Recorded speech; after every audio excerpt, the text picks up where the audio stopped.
아멘, 할렐루야. 창문 밖에 계신 여러분, 창문 밖에 계신 여러분, 네, 어떤 상황에서도 우리는 주님을 예배합니다. 여러분, 주님께서 여러분을 향해 신부의 군대라고 하십니다. 저는 그 말씀을 듣는데 너무 기뻤어요. 주님께서 뭘 보여주시냐면, 여러분이 막 주님을 향해서 사모하고 또 주님을 예배하는 그 중심의 마음을 막 드릴 때 주님이 그걸 보시고 뭐라고 하시냐면 너희는 신부의 군대다 라고 하세요. 근데 주님께서 그렇게 인정해 주시고 말씀해 주실 때 너무 감격스러웠어요. 그리고 주님께서는 우리가 주님 앞에 드리는, 그러니까 여기에 모인 이들의 공통된 특징이 뭐냐면 주님을 너무나 사랑한다는 거예요. 그러니까 신부가 가져야 할 가장 핵심의 그 중심에 가장 중요하게 있어야 할 그 중심의 마음이 뭐냐면 주님을 사랑하는 거예요. 그래서 주님을 사랑하는 그게 가장 중심에서 가장 커야 하는데 만약에 어떤 능력이 더 크다 혹은 어떤 그런 놀라운 일을 이루는 것들에 대한 갈망이 더 크다, 기적을 일으키는 거에 대한 사모함이 더 크다, 뭐 어떤 뭔가 보여지는 이런 건물을 막 더 크게 세우는 갈망이 더 크다. 물론 그 모든 것들도 주님의 일이지만요. 그러나 주님의 신부는 그 속에 주님을 사랑하는 마음이 가장 커야 합니다. 예. 그냥 어쩌면 그게 전부여야 돼요. 그게 전부여서 그 사랑 때문에 주님을 섬기고 싶고, 그 사랑 때문에 주의 일을 하고 싶고, 그 사랑 때문에 전도도 하고 싶고 선교도 하고 싶고 막 주님께 드리고 싶고, 이런 결과가 와야 돼요. 근데 사랑은 조금 약하고 어떤 사역이나 일이나 이런 보여지는 것들이 더 큰 갈망이 되면 그건 주님의 신부는 아니에요. 예. 주님의 신부는 아니에요. 근데 주님께서 왜 우리를 주님의 신부의 군대라고 명명해 주시냐면 주님을 사랑하는 공통된 마음이 여러분 안에 있어요. 주님을 향한 여러분의 안에 갈망, 주님을 사모하는 마음이 여러분이 어떻든지 간에, 여러분이 볼 때 혹은 서로를 볼 때 좀 부족해 보이고 아직은 미숙해 보이고 어떤 그런 모습이 여전히 있을 수는 있지만, 그러나 그 안에 주님을 사랑하는 마음이 가득할 때 그 사람을 주님의 신부라고 주님은 인정하시는 겁니다.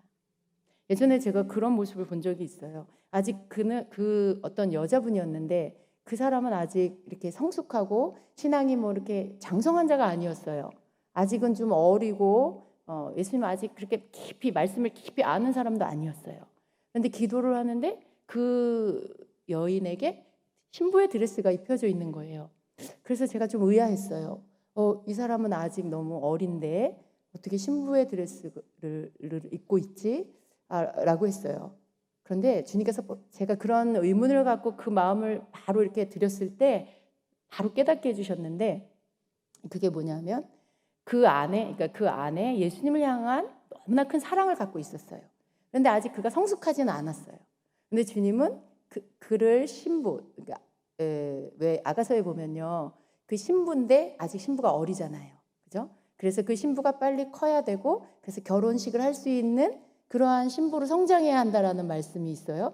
그러니까 그런 예언적인 어떤 이미 신부인데 그가 이제 성장해야 돼. 근데 어리다고 해서 그가 신부가 아니냐, 그렇지가 않고 주님은 그를 신부로 보시고 그를 신부로 성장시켜 주신다는 거죠. 물론 예수님을 사랑하는 우리 모두는 신부의 부르심이 있어요. 그런데 이것이 어떤 사람에게는 신앙이 아주 어릴 때부터 이미 그 안에 가지고 있는 신부의 신부의 영을 이미 갖고 있는 이들이 있더라는 거예요. 그래서 여러분, 우리가 서로를 볼 때 저 사람이 신부라고 혹은 내가 신부라고 라고 여러분 의아해할 수 있어요. 그러나 여러분이 내가 신부인지 아닌지, 예수님의 신부인지 아닌지를 이렇게 기준할 수 있는, 여러분이 이렇게 그것들을 검증해낼 수 있는 기준은 다른 어떤 것이 아니고 나는 예수님을 얼마나 사랑하는가, 예수님은 나에게 어떤 분인가, 그런 것들을 한번 여러분 측정해 보세요. 그래서 예수님은 나의 전부입니다. 예수님은 내 삶의 이유입니다. 예수님이 내 기쁨의 근원입니다. 예수님 나의 전부이십니다라는 고백을 여러분이 마음 중심으로 정말 그렇게 진심으로 고백하고 있다라면 그러면 그 사람은 주님의 신부 맞아요. 그걸로 여러분 판가름을 내는 거예요. 다른 것이 아니라. 그래서 여러분 주님을 사랑하는 마음을 잃어버리지 마시길 바랍니다. 그것이 가장 중요해요. 그 모든 것들을 새롭게 아주 이렇게 새롭게 아주 신선하게 만들어낼 수 있는 거예요. 여러분의 신앙이 가다가 좀 타성해졌고 좀 식상하고 막 이렇게 되어질 수도 있어. 어떤 기간 동안에. 그러나 그런 모든 것들을 다시 리프레시 시킬 수 있는 것은 예수님을 향한 사랑이 다시 불일듯 일어나는 거. 그게 회복이 되면 모든 게 다시 새로워집니다. 찬양도 새로워져요. 여러분의 입술의 찬양도 어느 때는 이 찬양 맨날 부르는 찬양 너무 지겨워 이런 생각이 문득 들어올 때가 있을 수 있어요. 근데 여러분 지겨운 찬양은 없어요. 지겨운 찬양은 없는데 내가 지겨워진 거예요. 내 자신의 마음에 지겨움이라는 게 내가 스스로 허용한 거예요. 주님을 찬양하는 것에 지겨움이라는 거 없는 거예요. 내 마음이 신선해지면 늘 불렀던 찬양도 오늘 새롭게 내게 다가오는 거고요. 그게 내 마음을 치는 거고요. 그게 내 마음의 감동과 메시지로 다가오는 거예요. 그래서 여러분 그 주님을 사랑하는 마음을 여러분 놓치지 마시기를 축복합니다. 그리고 그 위에 여러 가지들을 또한 여러분이 사모하세요. 그러나 주님 사랑하기 때문에 주님 사랑해서 주님을 기쁘시게 하고 싶어서 주님 날 쓰시옵소서 이렇게 드릴 수 있는 여러분 그러한 영성이 되시길 축복합니다. 아멘. 자, 오늘은 꿈에 대한 부분에 오늘이 좀 마지막 시간이 될 것 같은데요.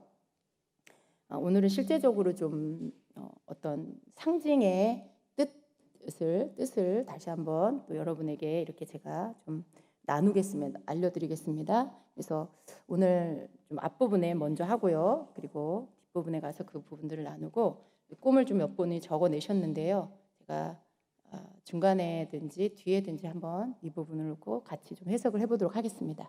자, 꿈의 언어. 꿈은 언어예요. 의사소통을 하는 언어예요. 그래서 꿈은 하나님께서 상징을 통해서 우리와 대화하는 그런 수단이라는 거. 그래서 하나님은 상징을 주시고 그다음에 그 후에 해석을 덧붙여 주세요. 많은 경우에 꿈은 꿈을 꾸고 났을 때 해석이 이렇게 바로 오는 경우들이 많이 있어요. 여러분이 경험을 해보셨겠지만 어떤 꿈은 그렇지 않은 것도 있지만 그러나 많은 꿈들은 또 꿈을 깨면서 이게 무슨 뜻이죠? 주님 이게 무슨 뜻이죠? 라고 하면서 시간이 그렇게 오래 걸리지 않고 깨달아지는 그런 꿈들이 많이 있고요. 또 어떤 꿈들은 잠에서 깨자마자 바로 같이 해석이 오는 그런 꿈도 있어요. 근데 또 어떤 꿈은 잘 모르겠는, 기도를 해도 금방 해석이 오지 않는 그런 꿈들도 있습니다.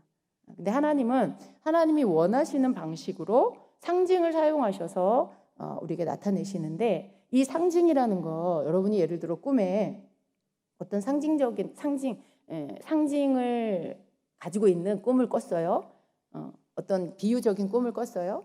그런데 거기에서 상징하는 것들이 하나님께서 해석을 주셔서 여러분이 알게 됐을 때 예를 들어 여러분이 일주일 있다가 또 꿈 가운데 그게 보였어요. 혹은 그 사람이 나타났어요. 그러면 여러분이 이 상징의 뜻이 지난번 일주일 전에 내가 꾼 꿈하고 똑같은 해석으로 무조건 그렇게 풀면 안 된다는 거죠. 그것일 수도 있지만 아닐 수도 있어요. 근데 많은 경우에 사람들이 한번 해석을 이렇게 상징에 대한 해석을 받으면 자꾸 그 사람의 그때 의미했던 건 이거야. 그러니까 자꾸 그걸 해석을 아예 가져다가 해석을 하려고 해요. 풀려고 해요. 근데 그렇게 하면 잘못된 해석을 할 수가 있기 때문에 여러분이 그때마다 꿈의 내용에 따라서 성령님께 물어야 합니다. 무슨 뜻인지. 그게 제일 중요합니다. 그 해석을 동일한 의미로 쓰실 수도 있지만 다른 의미로 또 그렇게 쓰실 수도 있어요. 그래서 항상 그걸 똑같은 의미로 여러분이 가지고 오면 안 되겠습니다. 우리가 꿈의 언어들을 이렇게 익숙해져 가는 게 필요해요. 그래서 꿈의 그 언어들이 있는데 그것들을 좀 점점 늘려가는 거 이것이 필요합니다. 여러분 우리가 외국어를 배울 때 먼저 단어를 이렇게 공부하잖아요. 단어를 익혀갈 때 예를 들면 어떤 물건의 이름들을 하나씩 익혀가는 거. 그러면 어떻게 돼요? 나중에 내가 말할 수 있는 어휘력이 더 많이 늘어나게 되겠죠. 그런 것처럼 꿈의 언어도 내가 꿈에 대한 상징에 대한 해석을 많이 늘려갈수록 꿈 해석을 잘할 수가 있습니다. 그래서 좀 자꾸 해보는 게 굉장히 여러분에게 꿈을 해석할 수 있는 것들을 좀 더 익숙하게 만들어주는 겁니다. 그래서 여러분이 이렇게 어떤 상징적인 것들에 대해서 이해하고, 그리고 무엇보다도 여러분이 꿈을 기대하고, 그리고 꿈 해석을 하려고 하는 노력이 좀 필요합니다. 그래야지 꿈에 대한 별로 기대감도 없고 꿈 해석에 대한 것들도 별로 기대감이 없다면 절대로 여러분이 꿈에 대한 것들에 대한 하나님이 주시는 통로가 그렇게 크게 개발되거나 더 활성화되지가 않는다는 거. 여러분이 그런 것들을 자꾸 더 하려고 하셔야 합니다. 보세요, 여러분. 예를 들어 꿈에 어떤 사람 꿈이에요. 근데 그 꿈에 게으르고 나태한 사람이 꿈에 나타났어요. 네. 근데 꿈을 꾼 후에 이게 무슨 의미일까? 라고 할 때 이 꿈을 꾸고 나서 뭐 얼마 후에 이 사람 속에 어떤 일에 대해서 하고 싶은 마음이 생기지가 않아요. 귀찮고 그냥 하고 싶지 않고 그런 마음이 생겨서 고민이 되었다라면 그 꿈은 그 사람에게 다가올 고민거리를 미리 경고한 그런 것이라고 볼 수 있어요. 그러니까 어떤 꿈을 꾸고 거기 안에서 내가 게으른 사람을 봤다라는 거죠. 그런데 여러분, 우리는 보통 어떻게 해요? 이 꿈이 당장 내 삶에 뭘 의미하는지 이렇게 찾으려고 하죠. 그런데 그것이 며칠 있다가 그 꿈에서 상징하는 게 내가 지금 가지고 있는 상태, 좀 게으르고 뭔가 하고 싶지 않고 이런 상태가 너에게 올 것이다 라는 것들을 이렇게 꿈으로 미리 경고하고 보여주셨다는 거죠. 그러니까 꿈속에서 내가 그 게으른 사람, 나태한 사람이 나타났고 뭐 이렇게 되었다라면 그 속에서 의미하는 것들, 하나님이 이 부분들이 나에게 올 것이니까 이 부분들을 조심해라라고 알려주셨구나, 이렇게 깨달을 수가 있어야 된다는 거죠. 그리고 이제 근데 그 사람이 이것에 대해서 꿈을 꾸고 그냥 지나쳤어요. 몇 개월이 지난 다음에 다시 그 게으르고 나태한 사람의 꿈을 또 꾸게 되는 거예요. 근데 그 사람이 이제는 자기 차를 운전하고 있는, 그리고 그 꿈꾼 사람은 조수석에 앉아 있는 거예요. 자기 차인데. 그렇게 됐다라면 여러분, 지금 이 상태가 어떤 거예요? 금방 해석이 되지 않나요? 끄떡끄떡 하는 건 해석이 된다는 뜻인가요? 이런 건 어렵지가 않죠, 그죠? 그 게으르고 나태한 사람 꿈을 꿨는데 며칠 후에 내가 그런 상태인데 내가 그걸 중요하게 받아들이고 뭔가 좀 그렇게 떨쳐버리고, 게으른 어떤 상태들을 떨쳐버리고 해야 하는데 그렇지 않고 그냥 지나쳐버렸어요. 그래서 또 뭐 한 몇 개월 뒤에 다시 그 게으르고 나태한 사람이 꿈에 내 차를 운전하고 있어요. 운전석에서. 나는 조수석에 앉아있고. 뭘 의미하는 걸까요? 어려워요, 여러분? 이 정도를 어려워하시면 안 되는데. 자, 게으르고 나태한 사람이 내 차를 운전하고 있다. 여러분, 차는 대부분 내 인생을 의미해요. 내가 내 인생의 이 진행 과정, 내가 지금 가고 있는 어떤 내 상태, 그걸 의미하는데, 그런데 내 차를 그 사람이 운전하고 있다. 그럼 여러분, 그 말은 뭐냐면 내가 지금 내 인생에 게으르고 나태한 영으로 지배를 받고 있다는 뜻이잖아요.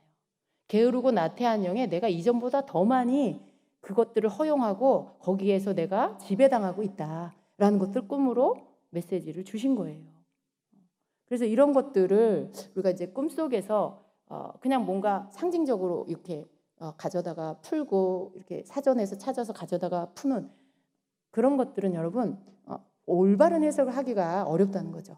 꿈의 내용과 꿈을 꿀 때 내 상태, 꿈을 꿀 때 내가 고민하고 있던 거, 어떤 내 영적 상태, 내 문제 이런 것들하고 아주 연관이 되어 있기 때문에 그런 것들과 잘 생각해서 꿈을 해석하면서 기도하면서 해석을 구해야 하는 것입니다.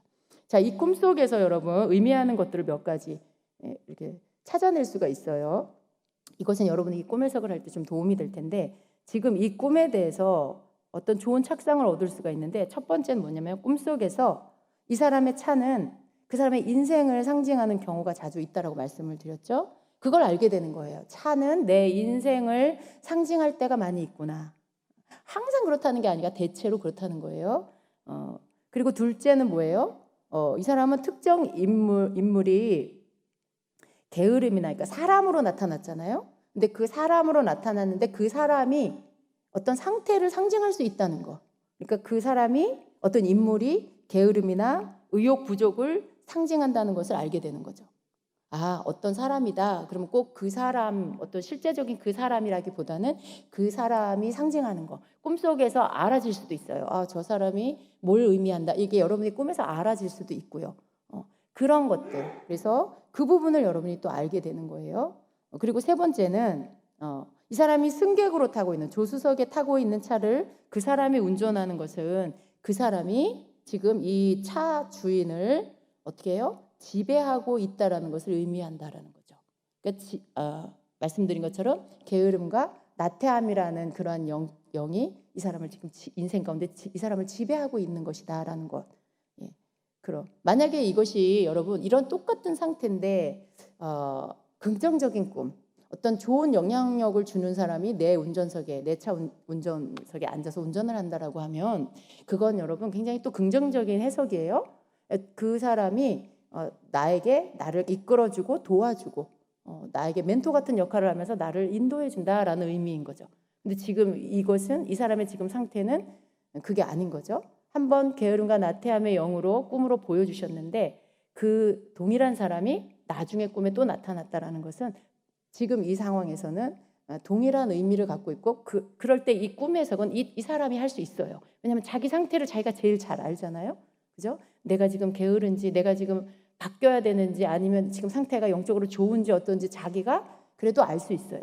그러니까 이렇게 꿈 속에서 어떤 부분들에 대해서 한번 여러분이 해석을 하면 그 바른 해석을 하면 그 해석에서 꿈의 해석에 대한 부분에 좋은 착상들을 얻을 수 있어요. 아, 이건 내 인생을 의미하고 이런 것들은 다시 반복될 때는 나의 상태를 보여주고 있고 내 운전석에 다른 사람이 앉아 있는 건 내가 그 사람의 좋지 않은 영향 혹은 또 좋은 꿈은 좋은 영향을 지금 내가 그 사람에게 받고 있구나. 혹은 안 좋은 상태면 내가 그거에 대한 지배를 받고 있다는 걸 가르쳐 준다는 거죠. 자, 그리고 여러분 보세요. 그래서 우리가 꿈을 이렇게 비슷한 꿈을 꾸고 그리고 그 사람의 동일한 어떤 상징물이 인물이 이렇게 꿈에 나타났고 그리고 그것이 얼마 있다 또 그런 비슷한 꿈을 꾸고 대부분 여러분 그런 경우에는 예를 들어 하나님의 어떤 경고하는 메시지다라고 하면 그것은 바뀌지 않아서 그런 거예요. 여러분의 꿈꾸는 사람의 어떤 상태가 하나님의 어떤 경고와 깨달음을 주는 꿈을 줬는데 만약에 그 사람의 상태가 별로 변화되지 않으면 얼마 있다가 그 비슷한 꿈을 또 꾸게 돼요. 그러니까 중복해서 경고를 또 주시는 거죠. 네. 예언도 그래요, 여러분. 내가 예언을 이제 받았는데 한 6개월 있다가 예언을 또 받았는데 그 6개월 전에 받은 예언의 내용과 별로 차이가 없다. 그러면 그동안 이 사람은 별로 변화가 없는 거예요. 별로 성장하지 않은 거고요. 별로 큰 변화가 없는 거죠. 그러니까 그 사람의 상태에 대한 거라든가 어떤 하나님이 주시는 말씀이 큰 변화가 없어요. 그런데 이제 만약에 그 기간 동안에 이 사람이 영적으로 많이 변화됐고 성장을 했으면 예언의 내용도 달라지고요. 실제적으로 예언하는 사람이 이 사람이 성장했다라는 것을 알게 해주세요. 그래서 실제적으로 많이 성장했네요. 이렇게 말씀을 주시기도 이렇게 그걸 알게 해주셔서 그런 말을 하기도 하시죠.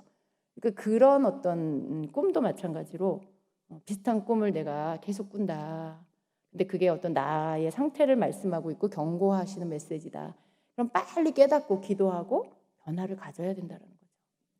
왜냐하면 꿈은 하나님께서 우리에게 주시는 말씀의 통로, 메시지를 주시는 통로이기 때문에 뭐 예언이든지 꿈이든지 이런 부분들에 하나님께서 우리에게 말씀하시는 거예요. 너 이제 새로워져야 된다. 너 빨리 이제 회복해라. 이렇게 빨리 열심을 내라. 이렇게 말씀하고 있는 거라고 봐야 되는 거죠. 자, 그리고 한 가지 상징의 어떤 다양한 의미가 있습니다. 그래서 꿈에 점차로 익숙해져 가면서 한 가지 상징이 다양한 의미를 사용하게 하고 있다는 것을 발견하게 돼요. 그러니까 똑같은 물건이거나 사람인데도 또 그것이 여러 가지 의미를 상징할 수 있어요. 예를 들어 사람이면 그 사람, 예를 들어 어떤 집사님, 어떤 사람이다. 그러면 그 사람이 예를 들어 내 친구다. 그러면 친구라는 그 사람이 의미하는 건 나의 친구, 혹은 그 사람의 직업, 뭐 이런 것들. 그런데 어떤 때는 이 사람이 나의 친구라는 관계로 상징을 이렇게 주님이 쓰실 때가 있고요. 어떤 때는 그 사람의 가지고 있는 직업을 상징하기 위해서 그 사람을 보여줄 때도 있어요. 네. 그러니까 그렇게 동일한 것인데 다양하게 여러 가지 상징으로 우리에게 말씀하실 수가 있다라는 것입니다. 그래서 꿈에 제가 또 꿈 얘기를 해드릴게요. 이것은 제 꿈은 아니에요. 근데 여러분 보세요. 성경에도 보면은 사자다 그러면 어떤 때는 사자가 마귀로 이렇게 비유가 되죠. 우는 사자같이 삼킬 자를 찾는다라고 할 때 그 사자는 마귀를 상징해요. 그런데 계시록에서 사도 요한이 본 사자는 우리 유다 지파의 사자 예수님을 상징하죠. 또 잠언에서 또 의인을 사자의 담대함에 비유를 해요. 그러니까 이게 그때마다 긍정적인 비유로도 또 동일한 것인데 긍정적인 비유로도 사용될 수가 있고 또 부정적인 비유로도 사용이 될 수가 있다는 거. 다양한 의미를 가질 수 있다는 거예요. 그래서 어떤 사람이 꿈에 그 사람이 초신자일 때 꿈을 꿨는데 담임 목사님이 운전을 하는 차에 자기가 손님석에 승객석에 이렇게 앉아 있었대요. 근데 고속도로를 달려가는 동안에 목사님의 얼굴이 자신의 그 오래된 친구의 얼굴로 변했다가 다시 목사님의 얼굴로 돌아왔다는 거예요. 왜 그랬을까요? 근데 그 꿈이 무슨 뜻일까? 꿈을 깨고 나서 해석을 하나님께 구했어요. 근데 그 오랜 친구가 지금 현재는 대학 교수로 일하고 있다라는 사실을 기억하게 하셨어요. 그래서 깨달은 건 뭐냐면 주님께서 담임 목사님이 자신에게 대학 교수와 같은 존재로 이렇게 자기를 가르치고 그렇게 이끌어 줄 것이라는 그런 역할을 할 거라는 것을 꿈으로 보여주셨다라는 것이죠. 맞는 것 같죠? 네. 그러니까 이렇게 꿈속에 내 친구인데 근데 왜 목사님의 얼굴이 친구 얼굴로 바뀌었다가 다시 목사님 얼굴로 돌아왔지? 이게 뭘 의미하지? 그냥 인간적으로 생각하면 정말 잘 모르겠을 수 있어요. 근데 해석을 구할 때 하나님께서 지혜를 주시고 그리고 필요한 해석에 기억해야 할 것들을 떠올려 주신다는 거죠. 그래서 그렇게 해석이 바르게 될 수 있었다는 것입니다. 이 꿈에서 이 사람의 오랜 친구는 이 사람과의 친구 관계보다는 그죠? 이 친구의 직업을 상징으로 하나님이 사용을 하신 겁니다. 그러나 모든 꿈에 친구가 출현하는 꿈을 똑같이 그 친구의 직업으로 해석을 하면 안 되겠죠. 항상 같은 의미로 그렇게 상징을 해석을 해서는 안 된다는 거예요. 왜 자꾸 이 말씀을 드리냐면 제일 많이 실수하는 것이 바로 이것이에요. 어떤 상징의 해석이 한번 그것으로 해석되면 계속해서 그 꿈에서 그게 나타나면 계속 그걸로 해석을 하는 거. 근데 그렇게 하면 조심해야 된다는, 그렇게 하면 안 되고 먼저 그 꿈 속에서 그것이 의미하는 것이 무엇인지를 주님께 묻고 그리고 주님이 알려주시는 것으로 해석을 할 수가 있어야 됩니다. 네. 그래서 어떤 단어가 예를 들면 여러분 어떤 단어의 뜻이 한 가지만 있는 게 아니잖아요.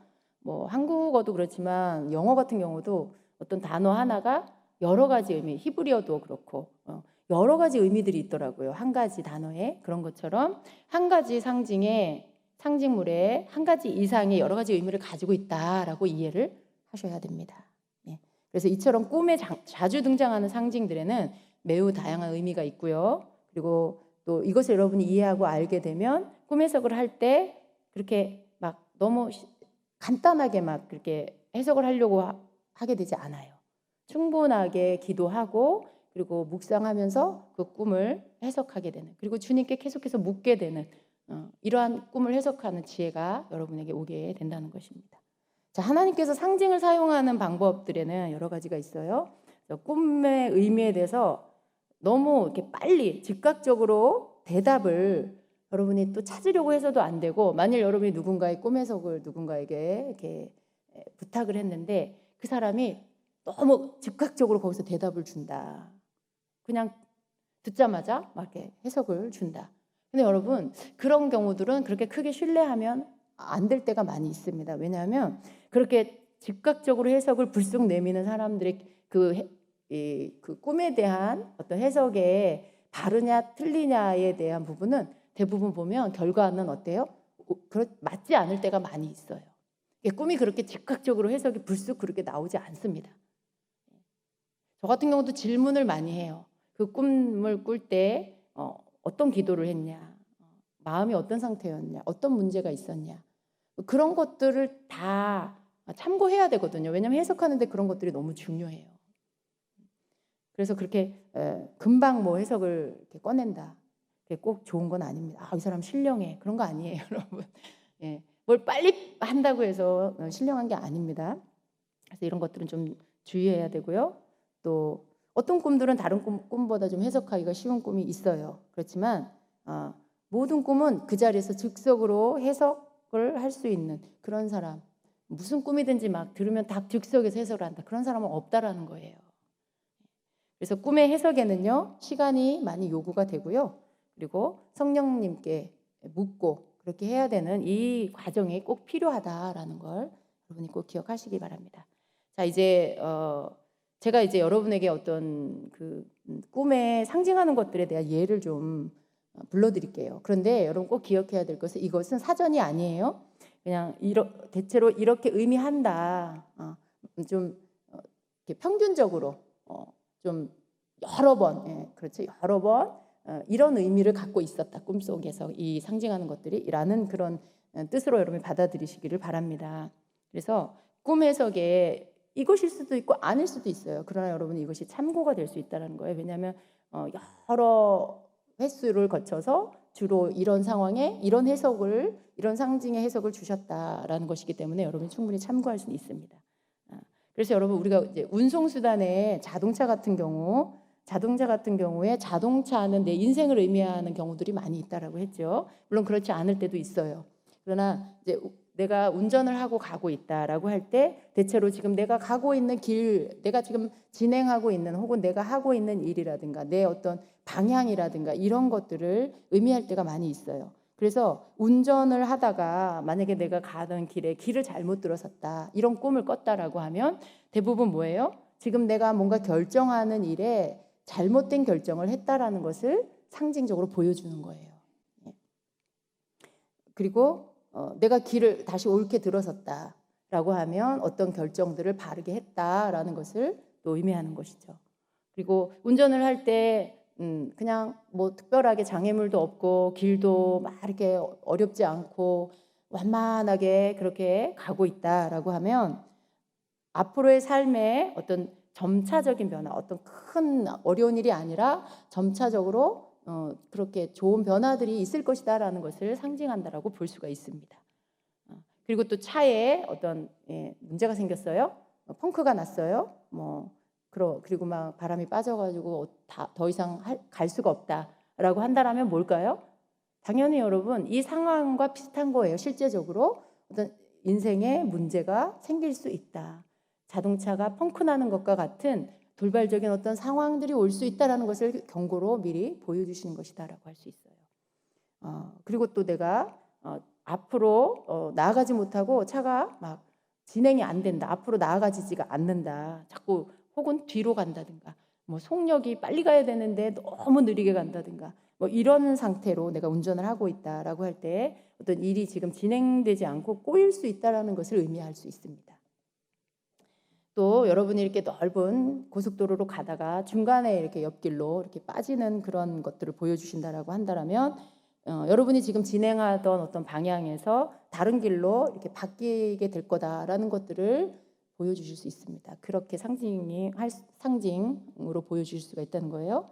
그리고 여러분이 뭐 너무 과속해서 빨리 가고 있다든가, 그러면 여러분 그건 무슨 뜻일까요? 과속하면 안 되잖아요, 그죠? 근데 꿈속에서 내가 너무 과속을 하고 있어. 막 뭔가를 막 차 사이로 추월을 하면서 내가 막 가고 있어. 그러면 여러분 그건 경고. 그렇게 하면 안 되는데 지금 내가 그렇게 하고 있잖아요, 꿈속에서. 그러면 지금 네가 뭔가 하는 일이 너무 지금 주님보다 더 앞서가고 있다. 네가 지금 너무 과속하고 있다. 속도 조절해라 라는 거죠. 너무 천천히 가는 것들은 그것도 또 하나의 경고죠. 속력을 내라. 지금 너무 느리다. 진행을 좀 더 빨리 해라. 이런 의미가 있는 것입니다. 자, 그리고 다른 사람이 내 차를 운전한다. 아까도 이제 이 부분에 대한 말씀을 드렸지만 내가 그 사람의 영향을 받고 있다라는 의미일 수 있어요. 내 차를 다른 사람이 운전을 한다. 그런데 여러분이 그 운전을 영향을 받는 게 좋은 영향일 수도 있고 나쁜 영향일 수도 있다라는 거죠. 그런데 여러분이 만약에 그 사람, 여러분의 삶에 현재 지금 누군가가 자꾸 나를 이렇게 조종하려고 하고 나를 지배하려고 하고, 그런데 자신은 그걸 깨닫지를 못해. 왜냐하면 그 사람이 나보다 성숙한 자라고 생각하고 앞선 자라고 생각할 때 여러분이 그 사람이 나에게 뭔가 지시를 하고 자꾸 뭔가 지배하는 것 같은 약간은 불편한 마음이 와도 그래도 그 사람이 나보다 나으니까 이런 생각을 하면서 그냥 거기에 끌려갈 수가 있어요. 이렇게 조종당하는, 뭔가를 막 가르쳐주고 격려하면서 뭔가 가르쳐주면서 가는 게 아니라 지시를 해. 이렇게 해, 저렇게 해. 이건 아니야. 저건 그렇게 하면 안 돼. 이런 식으로 뭔가 여러분에게 이렇게 지배하고 조종하는 것일 수도 있어요. 근데 그걸 못 깨달을 수 있어요, 자기 자신은. 그리고 헷갈릴 수도 있어요. 내가 이게 맞는 건가? 하나님이 이 사람을 나에게 붙여주셔서 지금 내 신앙생활을 도와주시는 건가? 근데 나는 왜 이 사람하고 통화를 하거나 만나서 대화를 하고 나면 그렇게 불편하지, 마음이? 이럴 수 있잖아요. 깨닫지는 못하는데 영은 알아. 영은 뭔가 눌림을 느끼고 있고 내가 지배받는다는 느낌을 받으니까 영이 슬프고 불편한 거죠. 근데 혼은 어때요? 헷갈리는 거예요. 이 사람이 날 도와주는 거예요. 판단이 생기는 거죠. 내가 아는 지식 안에서 이 사람이 나보다 신앙생활 먼저 했는데, 이 사람이 나보다 아는 게 많은데, 이러니까 자꾸 그것을 받아들이려고 하는데 내 영에서는 뭐예요? 영이 이렇게 부딪히고 힘든 거예요. 그러니까 좋지 않은 근데 꿈으로 하나님이 그 사람이 내 차 운전석에 그 사람이 앉아 있다. 그럴 때는 여러분이 깨달아야 돼요. 내가 이 사람이 지금 나를 조종하고 지배하는, 내게 내 인생을 이 사람이 지금 이끌고 있구나. 이걸 깨닫고 여러분이 조율을 해야 되겠죠. 거기에서 뭔가 여러분이 어느 정도 그 부분에 대한 선을 여러분이 이렇게 그을 수가 있어야 돼요. 완전히 거기에 빠져서 여러분이 너무 모든 것들을 지배받는 것들을 허용하면 안 되겠죠. 도움을 받는 정도로 그렇게 거리 조절을 해야 될 것입니다. 자, 그리고 또 다른 사람이 뒷좌석에 앉아서 여러분에게 방향을 알려준다. 이건 여러분 굉장히 긍정적인 모습이에요. 그러니까 다른 사람이 여러분 차에서 뒷좌석에 앉아서 여러분에게 뭔가 이렇게 방향도 알려주고 이렇게 필요한 말들을 해주는 거. 그건 바람직한 모습이죠. 그죠? 여러분의 인생을 여러분이 운전석에 앉아 있고, 그리고 누군가 도와주는 사람은 뒤에 앉아서 여러분에게 이렇게 도와주는 거예요. 만약에 그런 관계가 있다라면, 만약 여러분이 이런 것들로 고민을 한다라면, 혹은 여러분이 하나님께 기도를 했다라면, 하나님께서 이런 방식으로 여러분에게 꿈으로 말씀해 주실 수가 있다는 거죠. 그래서 이렇게 꿈속에서 대체로 이런 모습들이 나타난다면, 이런 고민을 하고 있다라면 그렇게 해석을 할 수 있어요. 내가 가는 방향을 뒤에서 도와주는 사람, 나를 도와주는 그런 사람으로 볼 수가 있습니다. 또 꿈속에서 여러분이 운전하는 차에 여러 종류들이 나타날 수 있어요. 어떤 큰 차를 운전한다거나 혹은 작은 차를 운전한다거나, 트럭을 운전한다거나 버스를 운전한다거나, 혹은 여러분이 버스나 트럭에 타고 있다거나. 근데 그 각각의 그 차 종류에 의미하는 것들이 있을 수 있어요. 대부분은 그 차의 기능과 연관이 되어 있습니다. 그래서 큰 버스는 여러분 큰 차잖아요. 많은 사람이 타는 거고, 어떤 면에서는 이것이 여러분이 만약에 그 차 안에 여러분이 아는 사람들이 타고 있다. 교회 사람들이 그 안에 많이 있었다. 그러면 그 버스 자체가 교회 공동체를 의미할 수가 있어요. 그 큰 차라는 것은 그 안에 멤버 사람들이 어떤 사람이 타고 있느냐에 따라 그 공동체 혹은 그 단체, 여러분의 그런 그룹을 의미할 수가 있는 겁니다. 자, 그리고 또 차를 운전해서 가는 여러 가지 어떤 길들의 지형이 나올 수 있겠죠. 여러분이 고속도로를 달릴 수도 있지만 좁은 길, 비포장도로, 혹은 또 이렇게 언덕을 오르는 길일 수도 있고 내리막길을 갈 수도 있고 여러 가지 길의 형태들, 지형들이 있을 수 있어요. 그것마다 각각의 의미가 있습니다. 그러나 예를 들어 오르막길은 지금 힘겨운 어떤 올라가는 그 힘겨운 시간을 보내고 있다. 모든 꿈에 그렇게 적용하면 안 돼요. 내리막길은 무조건 지금 뭔가 내려가고 있다, 후퇴하고 있다. 무조건 그걸 가져다가 거기다가 대입시키는 건 안 됩니다. 먼저는 그 꿈 내용에 어떤 얘기가 이렇게 전개되고 있나라는 것들을 보시면서 거기에 맞는 것들을 해석으로 가지고 갈 수 있어야 된다는 거예요. 그러나 이런 것들이 꿈에 나타날 수 있고요. 대체로 그 해석은 가장 중요한 건 꿈의 내용이 뭐냐인데, 그러나 일반적으로는 하나님이 이러한 것들을 꿈에 보이실 때는 의미하는 바에 일반적인 부분들은 올라가는 길은 내가 뭔가 성장하는 이런 모습을 상징할 수 있고요. 내려가는 이런 모습은 또 믿음이 떨어진다거나 뭔가 뒤로 후퇴한다거나 이런 걸 상징할 수는 있어요. 그러나 꼭 그런 건 아니라는 걸 꼭 기억하시기 바랍니다. 자, 그리고 그런데 여러분, 안 좋은 것들을 꾼다고 해서 꼭 그게 부정적이고 나쁜 꿈이냐? 꼭 그런 건 아니에요. 바울이 예루살렘에 올라가려고 계획했을 때 그 누구죠? 어떤 선지자 여자 그 딸들 선지자의 딸이었나요? 그 딸들이 환상을 봤는지 꿈을 꿨는지 했는데 거기에서 어떻게 해요? 바울이 사람들에게 묶여서 그렇게 결박당하는 꿈을 꿨어요. 그러니까 어떻게 해석을 했냐면 그러니까 예루살렘 가면 안 됩니다. 예루살렘 가면 붙잡혀서 결박당합니다. 이렇게 해석을 한 거죠. 그런데 그거의 바른 해석이 아니었어요. 그러니까 바울은 예루살렘에 가라는 것을 이미 주님께 명령을 받았고요. 지시를 받았고요. 그리고 바울은 예루살렘에 가는 것을 가야 된다는 걸 알고 있었어요. 그런데 가지 말라라는 그런 메시지가 아니라 거기에 가게 되면 이런 고난이 있을 거다라는 걸 알려주신 거죠. 그러니까 해석이 굉장히 중요한 거예요. 그런 일이 있을 거니까 가지 마라 이렇게 하면 하나님의 사역에 막혀버리는 거예요. 그런데 거기에 가는 거 하나님 뜻인데 거기 가면 이런 고난이 있을 건데 네가 그것들을 미리 기도로 준비하고 가라 이런 뜻인 것이죠. 굉장히 해석에 따라 전혀 다른 결과가 나올 수 있다는 걸 우리가 기억을 해야 돼요. 그래서 꿈에서 굉장히 중요하다는 거예요. 내가 그냥 생각할 때 결박당하면 무조건 나쁜 거야. 그러면 거기 가지 말아야 돼. 이렇게 되면 안 된다는 거예요. 주님 이게 무슨 의미인가요? 이렇게 물을 때 풀어지기 시작한다는 거. 그래서 해석은 항상 주님께 받아야 합니다. 자, 배는 주로 성령님이 사용하시는 도구로 그 의미를 갖고 있어요. 배를 타고 여행하는 꿈은 대부분 성령 안에서 이렇게 내가 행하는 삶을 드러낼 때 그것을 나타내는 의미로 사용이 됩니다. 그러나 또 이것 또한 언제나 바뀔 수가 있습니다. 그래서 여러분이 저는 그런 꿈 여러분 많이 꾸죠. 큰 배에 많은 사람들이 타고 있고 거기에 또 여러분이 이렇게 아는 사람들을 대부분 보면 배도 대체로 교회 사람들 이렇게 많이 같이 어디를 간다든가 어디 여행을 간다든가 이런 꿈으로 보여주실 때가 있어요. 근데 이제 거기에 키를 잡고 있는 분이 누구냐 이런 것들 그게 이제 굉장히 그 꿈 안에서 중요한 장면이겠죠. 거기에서 키를 누가 잡고 있느냐에 따라서 주님이 경고의 메시지일 수도 있고 아니면 지금 잘하고 있다라는 것들을 그 상태를 보여주시는 것일 수도 있고 그런 거죠.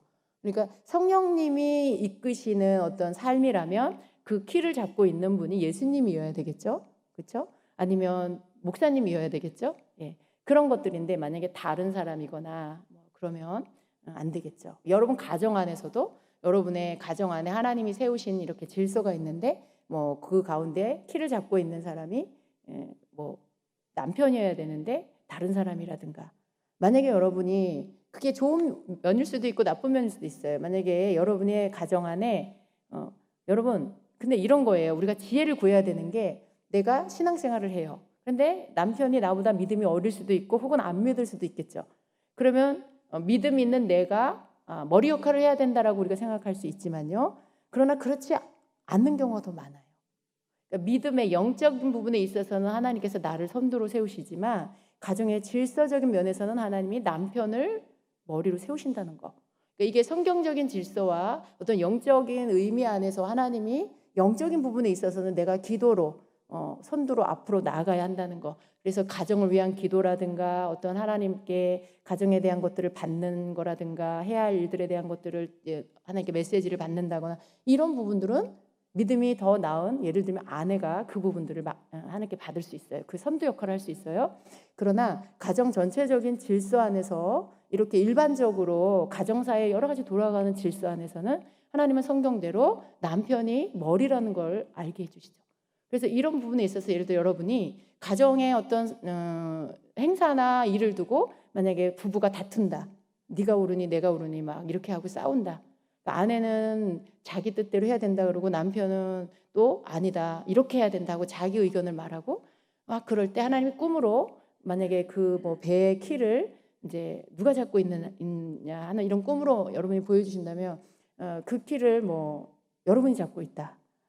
그럴 때 하나님께서 그 키를 하나님 이 키를 내가 잡고 있는 게 맞나요? 그때 주님은 꿈속에서요 키를 잡고 있는 상황에 여러분의 표정이라든가 그럼 어떤 주변에 있는 사람들의 그런 말이라든가 표정이라든가 이게 꿈에 나타나서 그게 다 메시지가 되는 거예요.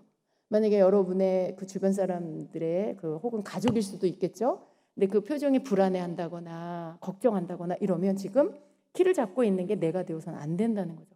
내가 키를 잡고 있는 게 지금 아니다. 그거 네가 잡고 있으면 안 된다라는 걸 알려주시는 거예요.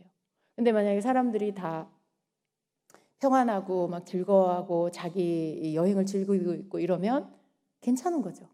근데 여러분이 그 꿈을 꿀 때 당시에 부부 사이에 다툼이 있었고 어떤 행사를 놓고 의견 다툼이 있었다라고 할 때 그런 꿈을 꿨을 때는 여러분이 그게 하나님 주시는 메시지예요. 그 키를 남편이 잡고 있는 게 맞다라는 걸 보여주시는 그런 것일 수 있어요. 그러니까 잘 구분하셔야 돼요. 이런 것들도요.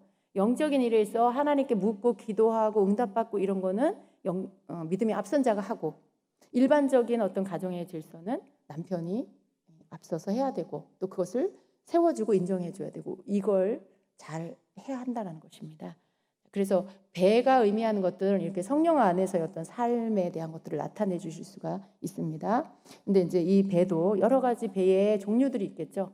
어떤 때는 내가 개인적으로 타는 그런 배일 수 있어요. 조그만 뭐 노젓는 배일 수도 있고 요트일 수도 있고 때로는 또 막 굉장히 빠르게 가는 쾌속정의 이런 배를 내가 타고 갈 수도 있고 여러 가지 꿈속에서 보여주시는 것에 따라 의미가 있는 겁니다. 배에서의 내 위치, 내가 선장인가? 뭐 아니면 내가 다른 사람이 그 배를 이렇게 조종하고 있는가? 이런 거에 따라 해석이 달라지겠죠. 그리고 배가 지금 선착장에 정박이 되어 있는 건가? 아니면 사람 다 타고 있는데 배가 안 가고 서 있어. 그러면 안 되겠죠, 여러분? 그러니까 그런 것들을 나타내 주시면서 어떤 상태를 가르쳐 주시는 거예요. 지금 이렇게 서 있으면 안 되는구나. 빨리 진행을 해야 되는구나. 빨리 배가 이제 바다로 나가야 되는구나. 이런 부분들을 보여주시는 거죠. 그리고 뭐 아니면 배가 급류를 헤치면서 막 잘 나가고 있다라고 하면 지금 잘 진행하고 있는, 잘하고 있다라는 것들을 나타내 주시는 것일 수 있고요. 그렇게 어떤 모습이나 상태에 따라서 거기에 메시지가 있습니다. 자, 그리고 여러분이 또 이렇게 운송 수단 가운데 뭐 오토바이를 타고 달려갈 수도 있고 자전거를 타고 달려갈 수도 있어요. 그리고 뭐 롤러스케이트를 탈 수도 있어요. 그런데 오토바이의 특징이 굉장히 속도가 빠르다는 거죠. 그리고 또 하나는 굉장히 좀 위험하다는 거죠. 그러니까 그런 부분에 그 특징이 갖고 있는 것들에 대한 의미를 하나님이 상징으로 쓸 수 있습니다. 그리고 자동차나 이런 것들은 여러 사람이 타는 거죠. 그런데 오토바이나 자전거나 이런 거는 개인이 타는 거예요. 그러니까 여러분이 뭐 자전거를 타고 달리면서 어떤 사건들이 일어나는 것들을 꿈꾼다라고 할 때 그것은 굉장히 개인적인 일에 대한 메시지예요. 여러분이 자전거를 타고 가다가 갑자기 뭐 또랑에 빠진다거나 그런다면 뭐 좀 개인적인 작은 어떤 사고, 어떤 일들이 너에게 있을 건데 네가 그것을 주의해라라는 것들을 나타낼 수가 있겠죠. 그리고 롤러스케이트도 또 개인적인 어떤 일을 의미할 수가 있습니다. 자, 여러분 물에 대한 부분들도 꿈을 잘 꿀 수가 있어요. 근데 물은 우리가 생각하면 항상 물은 어떤 성령님을 상징해라고 생각할 수도 있는데 꼭 그렇지는 않습니다. 물은 언제나 같은 것을 의미하지는 않아요. 어떤 상황이 더 중요합니다. 그래서 만약에 막 홍수가 나고 물이 범람하는 꿈을 꾼다라고 하면 이때는 성령을 의미하는 게 아니라는 거예요. 뭔가 나의 가고자 하는 목적에 방해하는 상황들이 일어날 것이다라는 것을 의미해요. 자, 그리고 여러분이 뭐 물에서 수영을 한다. 그런데 그 물이 너무 깨끗하다. 그 꿈에서요 보여주실 때 굉장히 중요한 부분들을 이렇게 클로즈업해서 보여주시는 경우들이 많이 있더라고요. 그래서 수영하는 모습을 보여주셨는데 갑자기 이렇게 그게 줌으로 이렇게 장면이 당겨지면서 물의 그 깨끗한 상태를 이렇게 보여주시는. 그런데 물이 맑고 깨끗해. 그럼 거기 그 꿈에서는 그게 굉장히 중요한 의미가 있는 거예요. 그리고 또 물속에서 내가 수영장인데 옷을 다 입고 수영을 한다든가 뭐 거기에 또 같이 수영한 사람들의 멤버들이 누구다. 뭐 이런 것들이 다 의미가 있는 거죠. 근데 물이 되게 흙탕물이고 더러워. 그럼 그게 또 되게 중요한 의미인 거죠. 일단 물은 깨끗해야 돼요, 여러분. 꿈속에서 내가 헤엄을 친다거나 어떤 물을 보는 꿈을 꿀 때 깨끗한 물은 언제나 그대로 깨끗함을 상징하는 경우들이 많더라고요. 근데 더러운 물은 그야말로 오염되고 더러운 것들을 상징할 때가 또 많이 있어요. 그래서 그런 부분들에 물의 상태가 어떠냐, 혹은 물이 잔잔한 호수냐, 바다냐, 뭐 수영장이냐, 아니면 뭐 홍수가 범람하는 파도가 덮치는 막 이런 물이냐에 따라서 해석이 달라지는 거예요. 그리고 자기가 뭐 수영 선수가 돼서 이렇게 헤엄을 치고 가는 그런 꿈일 수도 있겠죠. 제가 예전에 새해 1월 1일 날 꿈을 꾼 적이 있는데 꿈에서 제가 수영을 하는 거예요. 사실은 제가 수영을 잘 못하는데 꿈속에서는 제가 정말 수영을 잘하더라고요. 그런데 제가 꿈속에서 이렇게 바다에 들어가면서 제가 이렇게 생각했어요. 나 수영 못하는데 내가 수영을 잘 못하는데 어떡하지? 그러면서 들어갔어요. 근데 수영을 하는데 수영이 너무 잘 되는 거예요. 정말 선수같이 잘하는 거예요. 그래서 제가 수영을 해서 아주 멀리까지 나갔어요. 바다 멀리까지 나갔다가 그래서 다시 턴해서 돌아오는데 돌아올 때 갈 데는 없었던 막 장애물이 있는 거예요. 그래서 막 그 전봇대가 넘어져서 바다에 이렇게 걸려서 빠져 있어요. 근데 여러분 그렇게 되면 어떻게 될까요? 물에 전기가 흐르겠죠. 근데 꿈속에서 제가 전봇대가 넘어져 있고 막 전선줄이 막 물에 잠겨 있고 그래요. 근데 제가 가까이 오면서 위험을 느꼈어요. 내가 감전될 수도 있는데 지금 이 물에 전기가 흐를 텐데 이런 생각을 했어요. 근데 가까이 왔는데 전혀 아무런 전기가 뭐 감전된다거나 이런 게 전혀 없고요. 굉장히 저는 안전했어요. 그래서 제가 유유히 수영을 하면서 그 전봇대 그 전기줄 사이를 이렇게 넘어오면서 이 상태가 왜 그런가 물속에 들어가서도 막 보고 정말 최고의 수영 선수처럼 수영을 하고 그 상황들을 다 파악하고 나서 다시 이렇게 제가 출발했던 지점으로 다시 돌아왔어요. 근데 제가 그 꿈을 깨고 굉장히 참 특별한 꿈이다라는 생각을 했고요. 근데 제가 이제 주님께 기도를 했을 때 그 꿈에 대한 것을 어떻게 깨닫게 해주시냐면, 그러니까 수영을 하기 전에 출발하기 전에 제 모습은 어떤 면에서 걱정도 좀 있고 자신감도 좀 없고 그러니까 수영을 못한다는 생각, 그래서 물을 조금 두려워하면서 바다에 들어가는 내 모습, 그러니까 뭔가 좀 이렇게 자신이 없는 그런 상태였는데 그럼에도 불구하고 용기를 내서 뭔가를 했을 때 그 시간을 그 시작한 어떤 일들에 대해서 하나님께서 나로 하여금 멀리까지 갔다가 온다는 건 거기에 많은 어떤 확장과 그리고 성장을 주셨다라는 것을 의미하더라고요. 그리고 돌아올 때 제 모습이 굉장히 달랐잖아요. 수영을 너무나 잘했고 돌아오면서도 나에게 어떤 위험이 있는데 그걸 막 두려워해서 접근을 못한다든가 그런 갈 때에 우려하고 염려하던 그런 모습이 아니라 아주 자신감이 있고 두려워하지 않고 빨리 뭔가를 파악해서 상황 파악을 혼자 재빠르게 다 하고 그리고 내 자리로 다시 돌아왔을 때 전혀 다른 사람이었어요. 제가 갈 때랑 돌아왔을 때 제 모습이 전혀 다른 사람. 그러니까 하나님께서 그 해에 저에게 놀라운 어떤 전환이 있었어요. 그러니까 이제껏 하던 어떤 일에 완전히 새롭게 바뀌어지는 그러한 전환의 시점에 있었는데 그 해 1월 1일에 주님이 이 꿈을 주시고 제가 기도할 때 깨닫게 해주신 게 그 해에 저에게 놀라운 발전이 있을 거라는 거, 그리고 담대하라는 거, 네가 많은 성장이 있을 거라는 거, 네가 갖고 있는 어떤 것들에 더 탁월하게 될 거라는 이런 것들을 그 꿈을 통해서 말씀해 주셨어요. 맞는 것 같아요? 그러니까 꿈을 그냥 우리가 그냥 내가 생각하면 그게 무슨 꿈일까 제대로 해석하기 참 어렵죠. 근데 꿈을 놓고 하나님께 기도할 때 그 꿈에 대해서 하나님께서 바른 해석을 이렇게 주심으로 인해 사실 여러분 저는 굉장한 격려를 받고 그 꿈을 꾸고 하나님의 해석을 받고 이미 그 꿈을 꾸고 해석을 받은 상태에서 너무나 담대해졌어요. 굉장히 용기가 일어났고 기뻤고 그리고 그 한 해가 굉장히 기대가 되더라고요. 이런 어떤 꿈은요, 하나님께로부터 오는 이 꿈은 우리에게 이러한 어떤 마음의 변화를 줍니다. 용기를 주고 그리고 기대감과 소망과 그리고 그 모든 것들에 대해 하나님 하실 일에 대한 믿음이 일어나게 만들어 주시죠. 하나님이 주시는 꿈은 그런 능력이 있습니다.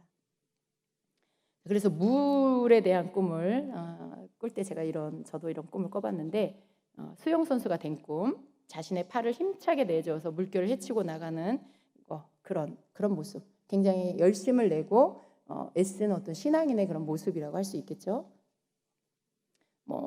이렇게 여러분이 바다 깊이 들어가는 스킨 다이버 같은 내가 그런 사람이 돼서 그런 것들을 갖추고 여러분이 물속 깊이 들어가서 바다 막 밑바닥에 있는 물고기, 해산물, 막 해녀처럼 막 이렇게 그런 것들을 채취하고 그런 것들을 보고 하는 꿈을 꿨다라고 하면 어떤 해석일까요? 여러분, 이런 것들은 바다 깊이 들어가는 건 뭔가 영적 상태도 깊이 들어가는 걸 의미해요. 이렇게 얕은 곳에서의 내가 볼 수 있는 것과 얻을 수 있는 것들이 있고요. 그것보다 더 깊은 곳에 들어가서 얻을 수 있는 게 있죠. 근데 이게 마치 말씀이 바다 같아서 말씀으로 얕은 데서 말씀을 보면 거기 그냥 얕은 단계의 얕은 단계의 하나님의 말씀을 얻을 수 있어요. 그러나 말씀을 깊이 들어가면 바닷속 깊은 곳에서 그런 바다의 여러 가지 것들을 취할 수 있는 것처럼 말씀의 깊은 곳에 들어가서 거기서 하나님 주시는 것들을 내가 얻을 수가 있죠. 근데 내가 그러한 스킨스쿠버 같은 그런 그런 사람이 된 것을 꿈을 꾼다. 그러면 이제 여러분이 이렇게 말씀으로 깊이 들어가서 하나님이 주시는 그런 보화와 같은 것들을 말씀 속에서 얻게 될 것이다라는 것들을 받게 되는 거죠. 꿈을 통해서. 자, 그리고 이제 집에 대한 꿈을 많이 꿀 수 있어요. 집이나 집 건물에 대한 것들을 꿈에 여러분이 볼 수가 있는데, 여러분이 만약에 꿈에 어떤 새 집, 여러분이 사는 집인데 새 집이야, 아주 깨끗하고 새로운 집이다. 그러면 자신의 어떤 새 집이다. 그것은 옛날 집, 옛날에 살았던 집, 그것과는 좀 대조적인 거예요. 물론 새 집은 여러분에게 어떤 새롭게 변화되는 것들을 의미해요. 그런데 이제 옛날에 살던 오래된 어렸을 때 여러분의 과거에 살았던 그 집이 아니라 새로운 집일 때는 여러분이 자신의 근래의 삶을 의미하는 거죠. 그러니까 옛날에 어떤 것들이 아니라 근래의 여러분의 어떤 삶을 의미합니다.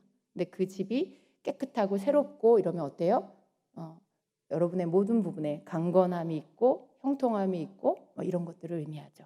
집이 굉장히 깨끗하고 새 거고 막 이러면 좋은 의미인 거죠. 근데 여러분, 집이 되게 헐었다, 헌집이다. 그것은 뭔가 보수할 곳이 있다라는 것을 의미해요. 집이 많이 헐었고 부서져 있고 그런 것들, 여러분 안에 어떤 치유해야 될 상처가 있는 것을 보여주신 것일 수도 있고요. 어쨌든 여러분 삶의 어떤 부분에 고쳐야 할, 보수해야 할 곳들이 있다라는 것을 의미할 수가 있습니다. 그리고 옛날 집, 이것도 여러분이 꿈을 꿀 수 있어요. 과거의 집, 여러분이 어렸을 때 집이라든가 옛날에 살았던 그 집, 그런 집에 대한 거기에서 사는 꿈을 꾼다든가 그것과 관련된 꿈을 꾸면요, 대부분 그것은 과거의 자신의 삶의 모습에 그것을 아직도 내가 영향받는 부분이 있는 거예요. 여러분이 어떤 과거의 기억 속에서 여전히 매여 있다든가, 그래서 그 영향을 아직도 여전히 여러분이 뭔가 마음에 상처로 갖고 있다든가 혹은 그 결박 안에 묶여 있다든가 뭔가 그런 것들을 상징하는 거죠. 아니면 여러분이 오래된 어떤 습관들, 오래된 어떤 나쁜 습관, 죄의 습관들, 이런 것들이 여러분 안에 있다는 걸 보여주시는 것일 수도 있어요. 그래서 왜 옛날 집이 나왔지? 옛날에 살았던 집이 뭘 의미하지? 여러분, 이렇게 하면서 질문을 하기 시작해야 돼요. 그랬을 때 그게 여러 가지로 하나님이 해석을 주실 수 있는데 꿈의 내용에 따라 다르기 때문에 여러분이 그 해석을 주님께로부터 받아야 합니다. 자, 그리고 그 집에서의 각각의 방도 의미하는 게 다르고요. 또 그 방을 보여주신다라면 그 방에 예를 들면 이렇게 보안 상태, 잠금 장치가 어떻게 되어 있고, 혹은 가구가 뭐가 있고, 혹은 가구가 있고 혹은 없고 라든가, 아니면 그 꿈속에서 유난히 시계가 돋보였다. 그게 기억에 많이 남는다. 이게 뭔가 꿈에서 강조하고 싶으신 거는 여러분에게 더 강조되게 보여주세요. 뚜렷하게. 그리고 그것이 내 눈에 들어온다든가, 이런 식으로 강조하시는 메시지를 많이 담고 있는 물건이나 이런 상징물은 더 강조되게 나에게 기억에 남도록 보여주신다는 거예요. 그래서 그런 것들에 따라서 해석이 다 달라집니다. 여러분, 방에 보안 장치가 여러분이 허술하다든가 창문이 열려 있다든가 창문에 잠금 장치가 빠져 있다든가 유리창이 없다든가 이러면 지금 안 되는 거예요. 여러분 지금 뭔가 악한 영한테 노출되어 있는 부분이 있다라고 하나 의미가 있을 수 있어요. 보안이라는 건 여러분의 보안은 보여지는 도둑만 하는 게 아니에요. 그건 여러분이 보고 확인하고 잠그면 되는데 여러분 내면 마음을 지키는 것, 생각을 지키는 이 보안은 안 보이잖아요.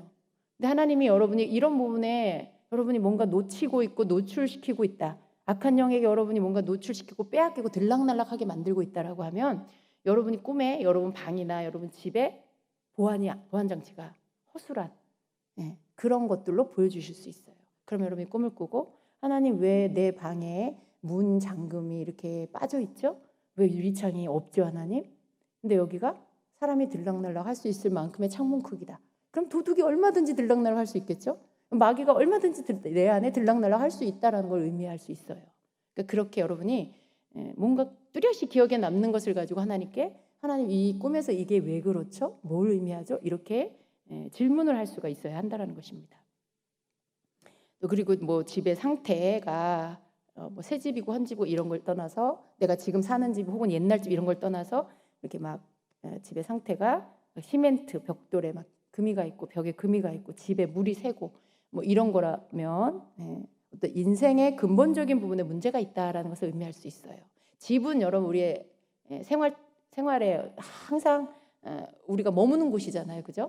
집에서 있다가 나갔다 다시 들어와서 쉬고 그렇기 때문에 집이 의미하는 건 내 인생의 근본적인 부분을 의미할 수가 있어요. 그래서 그런 부분에 내가 문제가 있다라는 것들을 볼 수가 있습니다. 혹은 또 여러분의 그런 방에 어떤 방에 혹은 여러분 방에 쓰레기가 이렇게 막 널려 있다 방바닥에 그러면 여러분 그거 굉장히 좀 기도 많이 해야 돼요. 여러분이 막 버려야 할 게 되게 많다라는 거고요. 또 처리해야 할 것들 여러분이 주님 앞에서 내어 버려야 할 것들 혹은 처리해야 할 문제들이 되게 많다라는 것을 의미합니다. 어떤 경우에는 여러분이 회개할 것들이 있다라는 것을 의미하기도 하고 영적 전쟁을 치러야 할 것들이 많이 있다라는 것을 의미할 수도 있어요. 그리고 만약에 그런 방에 가서 내가 그걸 다 치우고 있어. 내가 그걸 막 다 쓰레기 치우고 막 청소하고 있어. 그러면 그 사람은 그 방 주인을 위한 어떤 중보의 부분들을 하라는 의미예요. 그 사람을 위해서 기도해줘라. 혹은 그 사람이 지금 기도하고 있는 어떤 사람, 중보해주고 있는 어떤 사람의 상태를 보여주신 것일 수도 있고 아무튼 청소를 한다라는 건 기도해줘라라는 의미입니다. 그리고 침실이 여러분 꿈에 침실을 보여주셨다라고 하면 침실이 의미하는 건 여러분 인생에 굉장히 아주 깊은 곳을 의미해요. 근데 침실의 상태가 자신의 깊은 내면을 상징할 수가 있습니다. 침실의 상태가 아주 아늑할 수도 있고 깨끗하고 그럴 수도 있지만 막 어수선할 수도 있잖아요. 막 지저분할 수도 있잖아요. 근데 자기 내면의 상태, 되게 깊은 곳, 그곳을 의미할 수 있습니다. 그리고 욕실의 상태가 어떠하냐. 그럼 여러분이 화장실의 어떤 상태 이런 부분들에 대해서 나의 영적 상태가 지금 깨끗하냐 아니면 어떠냐 이런 부분들 여러분이 화장실의 어떤 상태를 꿈으로 꾼다면 그걸로 여러분 영적 상태를 또 볼 수가 있습니다. 근데 좋은 꿈, 나쁜 꿈 이런 걸로 구분하는 게 아니라 어떤 꿈은 하나님이 나를 격려하시고 인정하시고 칭찬하는 거 확증이고요. 어떤 꿈은 경고하시면서 주의해라, 조심해라, 미리 대비해라 이런 메시지를 주는 거예요. 근데 대비해라, 조심해라 이 꿈은 거의 안 좋은 꿈으로 보일 수 있겠죠. 그러나 하나님이 안 좋은 꿈으로 우리에게 주시는 건 없다는 거죠. 꿈은 다 하나님이 우리에게 의미가 있어서 하나님이 주시는 꿈은 의미가 있어서 주시는 건데 그렇게 좀 좋지 않은 꿈처럼 보여지는 느껴지는 그런 꿈도 하나님이 주시는 미리 대비할 수 있도록 우리에게 알려주시는 경고 차원의 그런 꿈이기 때문에 여러분이 그것을 잘 받아들이면 미리 막을 수 있어요. 예를 들어 어떤 사고의 크기가 100으로 일어날 수 있는 그런 안 좋은 일인데 여러분이 꿈을 꾸고 미리 기도로 준비하고 대비하면 그것을 30으로 이렇게 그 일이 일어나긴 일어나는데 그 충격의 크기가 손해의 크기가 한 30 정도로 작게 일어나는 일로 줄일 수도 있고 그런 거예요. 그러니까 하나님이 꿈을 알려주시는 이유는 하나님의 자녀들 사랑하시기 때문에 어떤 사고를 막아주시려고 피해갈 수 있게 해주시려고 그렇게 보여주시는 거예요. 그러니까 여러분이 생각할 때 나쁜 꿈이라고 생각해도 절대로 나쁜 꿈이라고 생각하지 마시고, 그리고 막 그것을 털어버리려고만 애쓰지 마시고 그것을 미리 기도하는 그렇게 여러분이 지혜롭게 꿈을 활용하시기를 축복합니다. 꿈은 여러분이 기도로 막을 수도 있어요. 꿈에서 일어난 어떤 일에 대해서 여러분이 이거 어떡하지? 걱정만 하는 게 아니라 기도해서 여러분이 그 꿈에 대해서 미리 기도로 막는 거예요. 그리고 어떤 사단의 공격이 꿈속에 있었다면 그것들을 대적하고 물리치고, 그게 여러분이 대비하는 길이에요. 그렇게 할 수 있습니다. 네, 시간이 많이 갔네요. 아직도 많이 있는데 조금만 더 할까요? 자, 좀 여러분이 제가 좀 다루지 않았던 부분들도 있어요. 근데 여기 그 꿈에 나타나는 사람들에 대해서는 제가 별로 언급을 안 했는데, 꿈에서 보여주는 어떤 친구, 뭐 가족, 그리고 같이 협력해서 같이 사역하는 사람들, 이렇게 자주 같이 일하는 사람들, 그런 관계들이 자주 등장할 수가 있습니다. 근데 어떤 특정한 사람에 대한 꿈은 그 사람에 관한 것일 수도 있어요. 그렇지만 꿈속에 등장하는 이 다양한 인물들은요, 일반적으로는 그것도 상징이라는 것입니다. 그냥 그 사람일 수도 있는데 대부분은 상징이라는 거예요. 대부분 그 사람들의 속성을 상징해요. 그 사람들이 갖고 있는 속성. 뭐 그것이 그 사람의 신분일 수도 있고, 뭐 그 사람이 가지고 있는 예를 들면 위치, 이런 것일 수도 있어요. 그것을 하나님이 상징으로 쓰실 수가 있다는 거예요. 그래서 그 속성을 따라서 이 상징을 해석해야 한다라는 것입니다. 하나님은요, 갖가지 하나님의 그 뜻을 전달하시기 위해서, 그 의사를 전달하시기 위해서 사람들을 이렇게 사용하세요, 꿈으로. 그래서 부모 혹은 친척, 뭐 친구, 이런 것들을 통해서 본인의 내적 마음의 상태를 상징하는 경우가 있고요. 그리고 또 이중적인 어떤 다른 의미를 가질 수도 있습니다. 그래서 관계적인 면에 예를 들면 꼭 그런 거 아니에요. 대체로 그럴 수 있다라는 거예요. 어머니나 혹은 할머니나 뭐 숙모나 누이, 이렇게 여자가 출연하는 꿈, 가족 관계 안에서 그런 여자에 대한 꿈은 종종 우리의 어떤 여성적인 측면을 드러내기도 해요. 여성적인 측면. 그리고 아버지, 어머니, 뭐 아버지, 할아버지, 삼촌, 그리고 형제, 남자들, 그런 형제들이 상징하는 어떤 남성적인 측면을 드러낼 수가 있어요. 그래서 또 아기나 어린 아이에 대한 꿈은 뭐 어린 시절, 자기의 어린 시절, 또는 본인의 어떤 내적 아이, 내면 안의 내적 아이, 그런 거에 대한 하나님 뭔가 메시지를 주시는 그런 경우들이 있고요. 그래서 여러분이 뭐 꿈속에서나 환상 가운데 작은 아이를 볼 때가 있잖아요. 근데 여러분은 지금 40대 그런데 꿈속에서 아이는 되게 작은 아이일 수 있어요. 근데 그게 여러분의 내적 아이일 수가 있고요. 그런 거죠. 그리고 또 어머니나 할머니는 성령님을 상징하기도 해요. 여러분 좀 별로 안 들어봤죠, 이 얘기는? 그런데 이제 꿈에서 여러분을 돌봐주고 여러분을 챙겨주고 도와주고, 실제적으로도 어머니나 할머니는 우리에게 그런 존재잖아요. 그러니까 그런 어떤 속성을 상징으로 주님이 쓰실 수 있다는 거죠. 성령님은 우리를 도와주시는 분. 그래서 그렇게 성령님의 어떤 나를 돕는 부분들을 상징적으로 꿈에 보여주실 때 어머니나 할머니가 뭔가 나를 도와주신다거나 그런 것들을 꿈으로 보여주실 수도 있어요. 항상 그런 게 아니라 꿈의 내용에 따라 해석이 다를 수 있겠죠. 그리고 아버지나 할아버지 또는 뭐 이렇게 남자분들, 장인어른 뭐 이런 분들은 성부 하나님을 나타낼 때도 있다라는 거예요. 항상 그런 건 아니지만 그럴 때가 있어요. 어떤 내용에 따라서. 그리고 친근한 느낌을 주는 남자는 예수님, 그리스도를 상징하기도 합니다. 그리고 군중은 자신에 대한 다른 사람의 의견에 대한 어떤 염려나 두려움을 나타내기도 해요. 이렇게 꿈속에 나타나는 그냥 여러 군중들이요. 그것이 상징하는 게 다른 사람의 의견에 대한 그런 내가 염려하는 거죠. 두려움. 사람들이 나를 어떻게 생각할까? 이거에 대해서 어떤 생각을 할까? 어떻게 될까? 이런 두려움. 것들을 나타내기도 한다라는 거예요. 자, 그래서 꿈에 이런 사람들이 갖는 그런 속성에 따라 하나님이 꿈의 해석들을 주실 수 있고요. 또 꿈에 나타나는 인물들은 대체로 이렇게 5가지로 어떤 부분들을 구분을 할 수 있는데, 신분, 그리고 개인적인 성격, 그리고 어떤 사역의 특징, 그리고 그 사람의 나이, 그런 것들로 구분을 할 수가 있어요. 근데 신분에는, 그러니까 이 사람이 갖고 있는 직업이나 이런 것들로 상징을 가져올 수 있어요. 아까 그 친구가 관계적으로는 친구지만 직업적으로는 대학 교수였잖아요.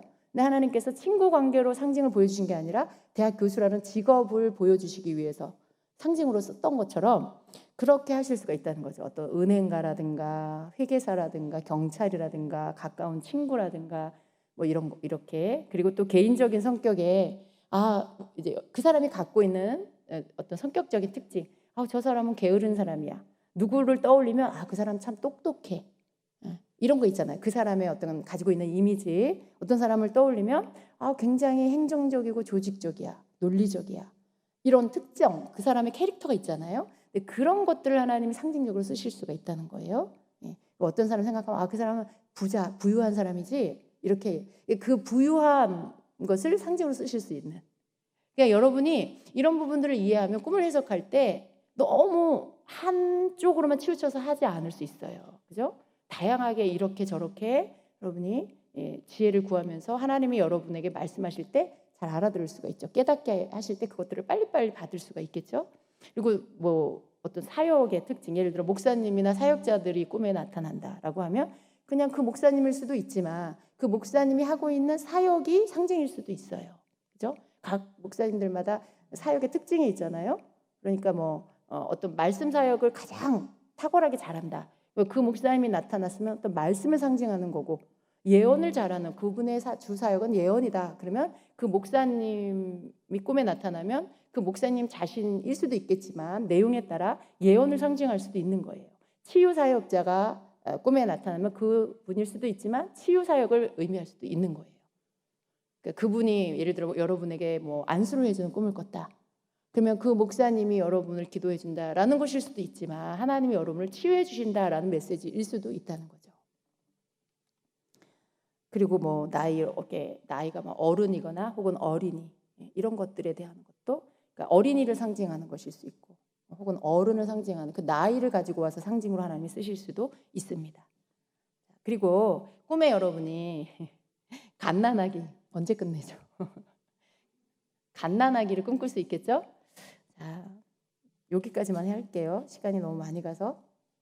자, 갓난아기에 대한 말씀은요, 우리가 성경에 보면 갓난아이들 같이 순전하고 신령한 젖을 사모하라. 이는 이로 말미암아 너희로 구원에 이르도록 자라게 하려 함이라. 베드로전서 2장 2절의 말씀이에요. 그러니까 갓난아이는 이렇게 순전하고 이렇게 젖을 먹고 이런 특징이 있잖아요. 그런데 영적으로 갓난 아기들은 이렇게 구원을 받아야 하는 대상, 양육을 받아야 하는 대상, 성장해야 하는 대상, 그런 상징을 가질 수 있어요. 그 꿈에 따라. 예를 들어 어떤 여러분이 만약에 누군가를 놓고 그 사람이 교회에 나오도록 기도를 하고 있다. 혹은 여러분이 뭐 누군가를 1대1 양육을 하고 있다. 어떤 사람을 지금 가르치고 이렇게 케어하고 영적으로 도와주고 있다. 혹은 누군가를 전도하려고 하고 있다. 뭐 이렇게 여러분의 구원시키려고 하는 대상이 있고 성장시키려고 하는 대상이 있을 수 있잖아요. 근데 꿈속에서 여러분이 그 사람이 아기로 나오고 여러분은 그 사람에게 뭐 우유를 먹인다거나 뭔가를 막 먹인다거나 그런 꿈을 꿀 수 있어요. 그러면 여러분이 지금 누군가를 잘 양육하고 있다. 그리고 그 아기가 막 무럭무럭 자랄 수 있겠죠, 순식간에. 저는 예전에 그런 꿈을 꾼 적이 있거든요. 제가 어떤 아기, 모르는 아기예요. 우리 애가 아니고 제가 결혼도 하기 전에 아주 오래전이죠. 근데 제가 아이를 안고 막 이렇게 먹이더라고요. 근데 그 아이가 제 안긴 손 안에서 그 순식간에 막 크는 거예요. 실제적으로는 그럴 수가 없잖아요. 근데 꿈속에서는 갓난아기였는데 이 아이가 막 젖을 먹고는 무럭무럭 크는 거예요, 순식간에. 그래서 근데 꿈을 깨고 났는데 너무 그냥 금방 깨달아졌어요. 그러니까 주님이 그때 당시 제가 뭘 하고 있었던, 제가 아마 예, 교회에서 뭐 이렇게 가르치는 일이나 뭔가를 했을 것 같아요. 근데 하나님이 이제 그런 일들에 대해서 네가 하는 일에 네가 이렇게 하는 걸로 인해서 잘하는 어린 성도가 성장하고 있다는 것을 보여주시는. 그러면 어떨까요? 되게 기쁘겠죠. 자신감도 생기겠죠. 감사하겠죠. 그러니까 그런 꿈을 꿨을 때 하나님이 지금 내가 하고 있는 일을 기뻐하시는구나. 내가 하는 일이 지금 잘하고 있는 거구나. 열심히 해야 되겠다. 이런 마음이 드는 거죠. 예. 그래서 하나님이 그런 꿈을 통해서 보여주시고요. 또 갓난아기인데 반대로 여러분이 막 갓난아기를 업고 있어. 그런 꿈 많이 꾸시죠? 예. 갓난아기를 업고 있는데 이 아기가 너무 무거워. 돌덩이 같아 막. 내가 막 바위를 업고 있는 것 같아. 예. 그런 경우가 있어요. 근데 아기가 여러분 아기를 업고 있거나 막 아기를 막 케어하는데 너무 힘들고 이런 거는요. 지금 제가 말씀드린 이런 아기가 상징하는 그런 의미가 아니에요. 아기가 여러분에게 등에 업혀서 여러분을 힘들게 하고 여러분의 짐이고 힘들고 이러면 그건 여러분에게 지금 무거운 짐이에요. 무거운 문제예요. 여러분이 감당하기 어려운 짐. 그리고 어떤 면에서는 하나님께서 원하지 않는 일. 때로는 그 일 너 하지 마라는 메시지로 꿈으로 그렇게 보여주실 수가 있어요. 저희가 예전에 교회 개척할 때 어떤 분이 교회 강남에 있는 어떤 장소를 교회했던 자리를 저희 보고 오라 그래서 그 교회를 보여줬어요. 그리고 여기 너무 좋다 장소가. 그러면서 막 우리 보고 기도해보라고 하셨어요. 그래서 집에 와서 기도를 하고 그날 밤에 자는데 제가 아기를 업고 아주 그냥 힘들어가지고 정말 감당이 안 돼요. 분명히 아기인데 너무 무거운 돌 같아요 진짜. 제가 실제로 그런 꿈을 꿨었어요. 그리고 꿈을 깼는데 하나님이 응답으로 주신 거예요. 거기 그 교회 너희가 갈 곳이 아니다. 그게 엄청난 짐이라는 거를 그때 꿈으로 보여주시고 바로 저희는 거기 가지 않겠습니다 하고 하나님께서 응답도 이렇게 말씀을 드렸는데 그렇게 아기를 업는 일이 이렇게 그런 상징으로도 여러분이 받을 수 있어요. 꿈의 내용에 따라 어떤 상태냐, 꿈의 어떤 내용이냐에 따라서 해석이 달라지겠죠. 여러분이 아기를 막 업고 힘들다. 그럼 지금 뭔가 하고 있는 일에 대해 점검하셔야 돼요. 하나님이 원하시지 않는 일일 수 있어요. 너 그거 하지 마라. 그거 너한테 짐이다. 그것 때문에 너가 너무 힘들다. 그거 하면 너 고생한다. 이런 거 상징할 수 있다라는 거예요. 예, 그래요. 시간이 많이 가서요. 여기까지 하겠습니다. 자, 여러 가지의 것들을 여러분에게 말씀을 드렸지만 꼭 기억해야 할 것은 이것은 사전이 아니에요. 이 해석 반드시 이렇게 꿈에 보이면 이 해석이다.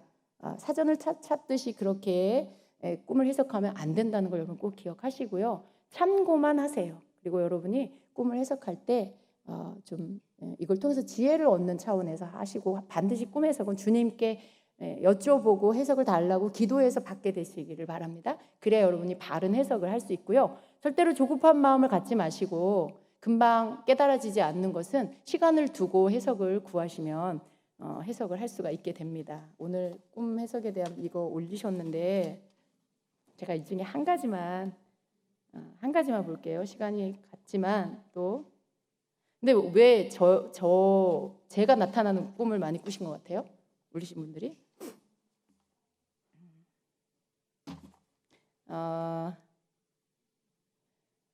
이거 누군지 이름은 안 쓰셨는데 불 꺼진 이 꿈, 내가 불 꺼진 내 방 침대에 누워 있는데 옆에 최은양 목사님 침대 아래에 나랑 같은 곳을 바라보며 앉아 계신다.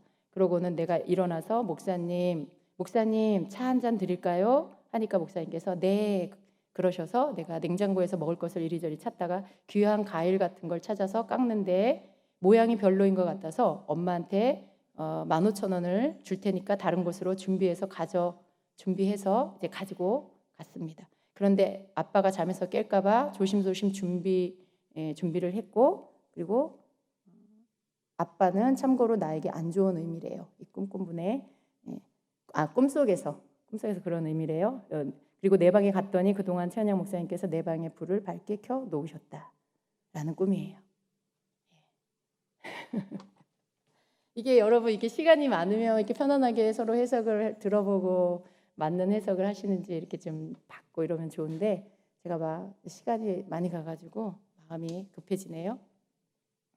제가 볼 때는 이제 제가 출연한 꿈인데 아마도 이건 예수님인 것 같아요. 예수님을 상징적으로 주의 종으로 이렇게 보여주신 것 같아요. 그래서 그 불 꺼진 방 침대에 있을 때 예수님은 불 꺼진 방 그러면 뭔가 좀 어둡잖아요. 주님이 멀리 계시는 것 같잖아요. 그런데 그게 아니라는 거죠. 아주 가까이 침대 아래에 같은 장소 안에 예수님이 함께 계신다는 것을 보여주시는 거죠. 그리고 일어나서 근데 이분이 굉장히 예수님을 사랑하는 분인 것 같아요. 그리고 잘 대접해드리고 싶은 마음, 최고의 좋은 곳으로 대접하고 싶은 그 마음이 이 안에 표현되어 있어요. 예수님과의 관계가 굉장히 친밀한, 정말 주님을 잘 섬기는 그런 자라는 것이 꿈에서 볼 수가 있어요. 그래서 귀한 것으로 대접하고 싶은 그런 마음, 그것이 주의 종을 향한 마음이기도 하지만 또 예수님을 향한 마음. 여러분, 주의 종을 잘 섬기고 싶은 마음이 왜 생길까요? 예수님을 사랑하기 때문에 있는 거예요. 주님을 잘 섬기고 싶으니까 주님을 증거하고 말씀을 전하는 주의 종을 잘 섬김으로 주님께 표현하고 싶은 거죠. 그걸. 저는 그렇게 보여집니다. 그래서 그렇게 하는 모습이 있고요. 그리고 정말 최고로 해주고 싶은 마음이 있어요. 귀한 것이 있는데 그거 모양이 마음에 안 들어. 근데 더 좋은 것들을 준비해서 가져다 주기 위해 다시 사가지고 와서 준비해서 드리는 그 중심. 예수님을 향한 마음이에요. 그리고 아빠에 대한 이런 어떤 생각. 그래서 아빠에 대해서 마음 안에 이렇게 좀 늘 한쪽이 이렇게 편치 않은 뭔가가 있는 것 같아요. 아빠를 신경 쓰는 그런 마음. 그리고 방에 갔더니 불을 환하게 이렇게 밝혀놓았다. 그러니까 아까는 껌껌했죠. 근데 지금은 예수님을 발견했고 예수님 내 방에 계시고 내 마음에 기쁜 마음으로 그 예수님을 대접하고 싶고 그래서 막 하는 가운데 이미 불은 환하게 방은 환하게 밝혀졌고 이게 아마도 이 성도님의 마음 상태인 것 같기도 하고요. 뭔가 예수님이 내가 네 곁에 가까이 있어. 내가 네 안에서 내가 불을 밝히고 있어. 어떤 이런 메시지를 주시는 것 같아요. 그러니까 외로워하거나 혹은 뭔가를 염려하거나 그러지 말라라는 나는 너에게 아주 가까이에 있어 라는 메시지를 이분에게 주시는 것 같습니다. 여러분 오늘 밤에는 꿈꾸는 밤이 되시기를 축복합니다. 그냥 이런 개꿈이 아니고요. 예수님이 주시는 그런 영적인 꿈, 영의 꿈을 꾸시는 그런 밤이 되시기를 축복합니다. 마음 가득히 여러분이 꿈에 대한 기대감을 갖고요. 오늘 꼭 기도하고 주무세요. 하나님, 요즘 최근에 제가 이런 것들로 고민을 하는데 제가 어떻게 해야 될지 꿈으로 알려주세요. 라고 기도하시고 혹은 그런 것들이 없다라면 하나님 지금 제 내면 상태 혹은 영적 상태가 어떤가요? 주님 꿈으로 저에게 좀 보여주세요. 라고 기도하셔도 좋아요. 그렇게 여러분이 좀 기도를 하시고 그리고 믿음을 가지시고 기대하는 마음으로 잠이 드세요. 꼭 잠들기 전에 이 기도를 하세요. 그리고 여러분이 스르르 잠드세요. 다른 생각 그거 기도해놓고도 다른 거 막 하시면 안 돼요. 그럼 흐트러져 버려요. 그러니까 잠들기 전에 여러분이 거기에 집중하다가 그대로 이렇게 잠으로 들어가셔야 돼요. 그렇게 해서 여러분이 꿈을 통해서 주님이 주신 것들 한번 받으시고요. 좀 이렇게 오늘 밤에 꿈꾼 것들을 좀 저한테 좀 알려주셨으면 좋겠어요. 저도 좀 여러분이 어떤 꿈을 꾸셨는지 궁금하고요. 이렇게 좀 나눔을 가졌으면 좋겠습니다. 그래서 오늘 꼭 기도하고 꿈을 구하는 기도를 하고 주무시고 그렇게 해서 기도의 꿈의 통로가 열리셔서 꿈으로 하나님의 메시지를 여러분이 많이 받게 되시기를 축복합니다. 기도하겠습니다.